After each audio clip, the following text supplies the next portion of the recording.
I so love you. I've had a powerful experience over the last year or so. I made a friend on the internet across the world, and in the course of the period of time, his country went to war. And I thought about what could I say to him, and what I said to him was, I believe there is a deep peace that underlies all of the chaos. And he wrote back and he said, I believe that too. And we started quoting Rumi back and forth and made this connection. And he's Muslim and I'm no discernible, identifiable religion, but we found a way to communicate that peace. And he would say to me, I can hear the bombs and guns outside, but I feel in here there's a peaceable kingdom. On the internet, connecting through Facebook messaging across the world. And for months, I told him that my friends and I were praying for him. His family got out 6 months earlier, and then they closed all the borders and everything, and he was there in the town that had basically been destroyed around him. But a couple of weeks ago, he told me he's been reunited with his family. And I had that powerful experience of watching someone in a contrast that I'd never experienced, way more contrast than I've ever experienced, maintain his peace. Well, the reason for that, it's a credit to him, certainly, to find alignment in an environment where it is more difficult to find it. And it's a credit to the relationship that you have. In other words, sometimes from a far distance where you are not personally touched with something, you can stay in alignment and shine a light of well-being. But you've got to know that Source is doing that for all beings all the time. Mm-hmm. And so it is the receptive mode that makes the difference, because no one is left out of this. No one is forgotten. Everyone's prayers are being answered. Everyone who is asking for anything, Source is on it. Right. But there is an important thing to understand about being in a situation where there is amplified contrast. It causes amplified desire. And amplified desire summons amplified source energy. And when the source energy is stronger, then the receptive mode is easier to find, because the desire to find it is stronger. You see what we're getting at? Mm-hmm. And so every now and again, Esther would see something on the other side of the world that was so upsetting to her. And the question that she asked on many occasions is, if it feels this badly to me, at this distance from it, what must it feel like to be in the middle of it? And we say, you have to factor in the resources of Source that are present. And we also want you to understand, and this really follows what we were just talking about your physical well-being, about your alignment with Source energy. It's really an important thing to acknowledge that negative emotion is negative emotion, positive emotion is positive emotion. Write that down. But we want you to feel the depth of what we mean by that. You could feel as much negative emotion over being mad at yourself about something as you could feel in the middle of a fearful battle right in your neighborhood. Mm-hmm. You disallowing you to be you for whatever reason. So rather than debating the bigness of the issues or the awfulness of the manifestations, let's talk about the power of the emotion that you feel and what it means. Mm-hmm. Because when you betray your belief in your goodness, that's as bad as it gets. Being in a war zone is just bombs dropping around you. That's nothing in comparison to personal betrayal. Mm. You following us? Yeah. In other words, there are things that you watch, the movies and the music with the movies, they dramatize the horrible things. You can watch something that can make you be fearful of people in the bushes that are skulking around, meaning harm, or in other words, there's all kinds of things that you can focus upon. And if you focus upon them for the duration of a whole movie, you can have the blankets pulled up over your head and you can find yourself feeling very fearful about it. But negative emotion is not about things that you're watching out in the world that are happening to others. Negative emotion is about your response in this now, your relativity to the vibration of the source within you. And so this person finding more resolve than ever before to trust in the wholeness of who he is. Sometimes those situations that you think you would like to run screaming into the woods that you never want to experience ever are the experiences that bring you closer to who you are, but you don't need to be in a war zone in order to align with source energy. It just helps sometimes. You see what we're getting at?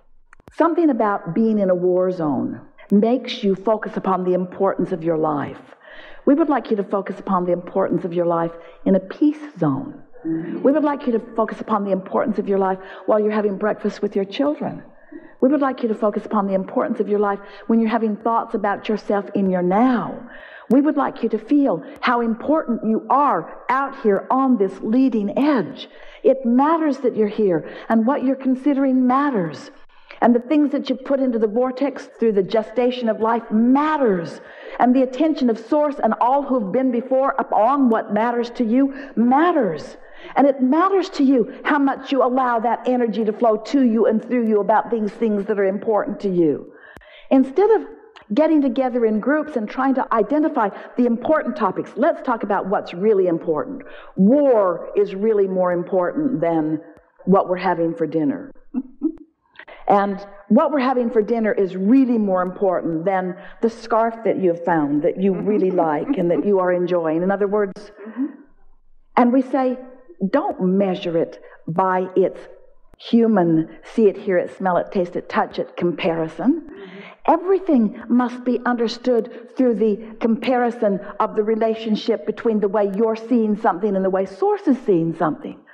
And we want you to know that when you're standing in a gallery or on the beach or anywhere looking out at anything and you're finding pleasure and beauty in it, no matter how hard you have to look to find it, when you find it, you have found what Source is seeing about the same. And when you revel in your heart and when you feel enthusiastic and when you feel passion and love and appreciation, you're in alignment, and that matters. That matters the most of all, you see.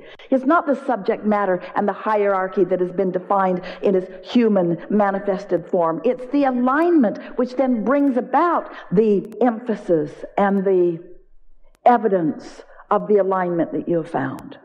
So many get it backwards. They say, give me a condition to which I will respond. And that's a little bit of the conversation that we were having here. It's a condition to which you could be responding, or there is a vibration that makes all conditions irrelevant. All conditions are irrelevant once you find alignment. But they are not so irrelevant that they do not change to match the vibration that you have established. Isn't it interesting? So we say, if you could find a way to be unconditional in your life, if that condition could change, I would feel so much better. Well, when you feel so much better, that condition can change. No, change the condition, and then I have a reaction to the condition. Find a vibration, and the condition will react to your vibration. So what's the reaction? Law of attraction is causing the dominant reaction. So when you control your mood or attitude, law of attraction brings you replication of it in all things in your life experience. But if this condition were just different, I would feel better. We know that. But can you find something else to focus upon so that you feel better? You've got 10 subjects in your life, 9 of them are terrible, 1 of them is good. Focus upon the one, use it as the reason that you are feeling the way you are, and the other 9 will respond accordingly. But Abraham, isn't that sort of conditional? Yes, but what's it conditional on? It's conditional upon wanting to feel good. If you can let everything be conditional only upon how you want to feel, and you can show yourself that you have the ability to focus yourself into a way of feeling good regardless of the conditions, sometimes you have to go away from the screaming mobs. Sometimes you have to find a way out of the war zone. We're not saying that it's easy under those conditions. Sometimes you have to walk away from somebody who you love very much who's just yeah all the time about unwanted things. Sometimes you have to put yourself in a place where it's easier. But if we were standing in your physical shoes, we would do anything and everything that we could do, which is primarily 2 important things. Get a good night's sleep every night, wake up knowing that you are changed, and then do your best to hold yourself in that better feeling position, even if it requires being happy. Even if it requires meditating to get a good running start.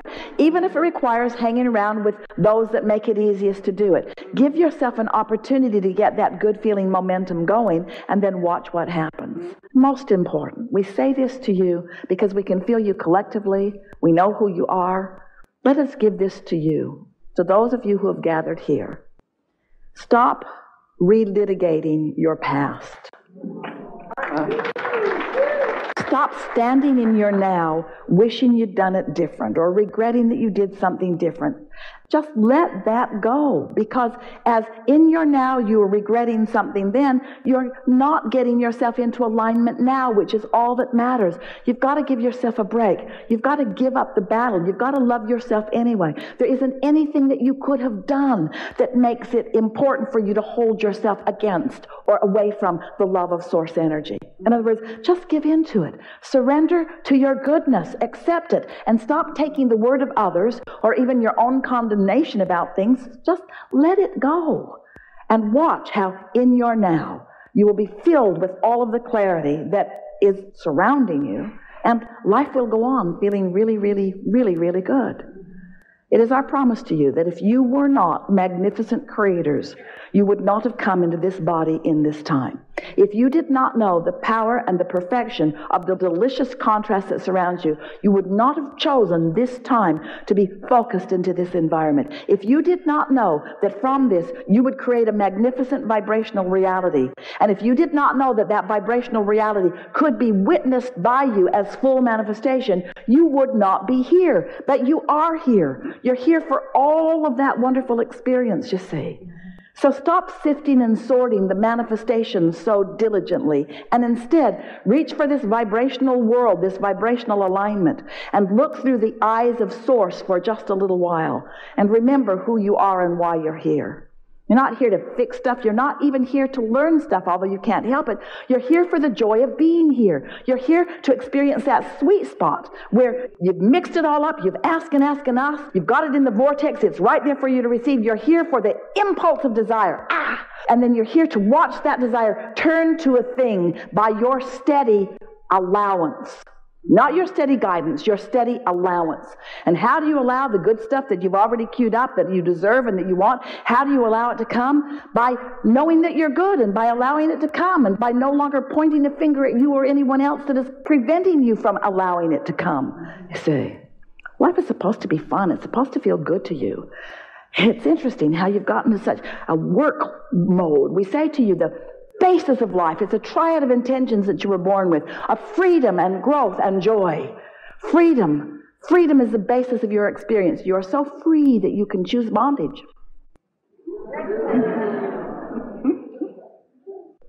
Growth is the natural, inevitable consequence of being here. You can't stop it. Life just causes you to ask and ask and ask, and that's growth. In other words, expansion. You are a part of it, you are a big part of it, and you cannot stop that. Joy is how you put yourself into the receptive mode. Freedom and growth and joy. And you say, we hear you, Abraham. Growth. We'll figure it out. We'll get rid of the bad guys. We'll lock them up. We'll bomb them. We'll choose what's right. We'll do what's righteous. We'll grow. And we say, stop it. Reach for the joy that is natural to you. Reach for the joy that the source within you is flowing to you all day, every day, and find it and own it and practice it and feel the momentum of it, and then feel the ease with which you joyously receive the ideas and witness the manifestation of them. Would you say, since thoughts create, and since you're here in an environment where you can witness the evidence of your creation, would you say that as your desires unfold, doesn't it have to be evidence of your goodness? And do you understand that you're the only one that holds the key to that? Nobody else is saying, not you, not now. Nobody's saying that to you. Only you are saying it. Good conversation.